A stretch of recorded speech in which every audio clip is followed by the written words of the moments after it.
Hey everybody, this is a real quick video. In case you have a JBL Partybox 200 wireless Bluetooth party speaker and you need to do a hard reset to the factory default settings on it, you're going to want to do this reset for one of two reasons. The first one is troubleshooting in case this speaker is not working for some reason, if it's not connecting to your phone or other device, or if it's not syncing or not pairing with Bluetooth.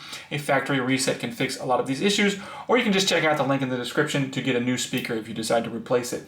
The second reason you might want to do this is if you decide to just delete all of the pairing history and settings off of it so that you can set this speaker up like it's a brand new speaker coming out of the box. This reset will do that for you. All you need to do is come over and make sure that your speaker is turned on. Once your speaker is turned on, we're just going to come over and find the volume up and the play buttons, and we're going to hold both of those buttons simultaneously for more than 10 seconds.